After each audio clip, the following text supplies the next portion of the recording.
जब जब सत्य और धर्म की हानि हो जाती है और अधर्म और असत्य की वृद्धि हो जाती है तथा पाप का साम्राज्य स्थापित हो जाता है, तब तब मैं अपने को प्रकट करता हूं। परित्राणाय साधूनां विनाशाय च दुष्कृतां धर्म संस्थापनार्थाय संभवामि युगे युगे।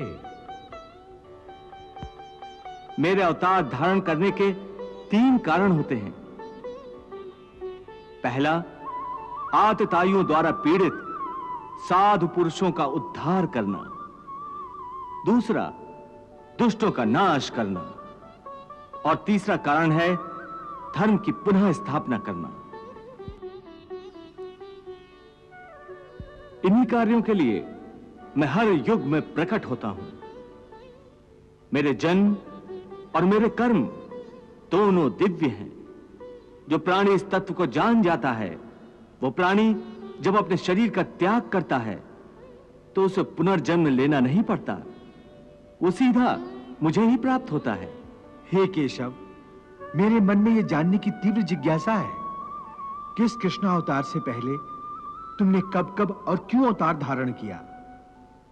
अपना शिष्य तथा अपना सखा समझकर मेरी जिज्ञासा का उत्तर दो।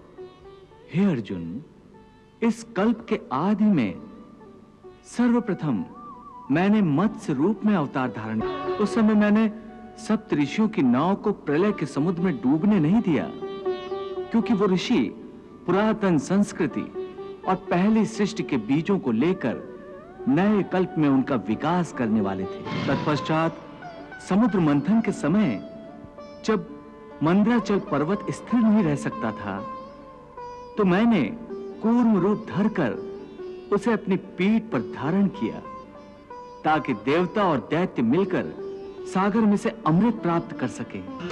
फिर जब दैत्य अमृत का घड़ा देवताओं से जबरदस्ती छीनकर ले गए, तो देवताओं की सहायता के लिए मैंने ही मोहिनी रूप भी धारण किया। उसी समय मैंने राहु दैत्य का भी वध किया।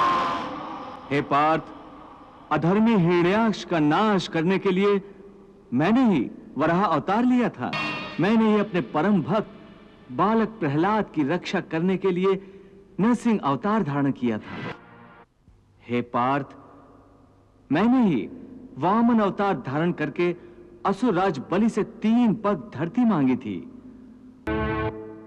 और जब रावण ने पृथ्वीलोक पर हाहाकार मचा दिया था, तब मैंने ही त्रेता युग में राम अवतार धारण किया था।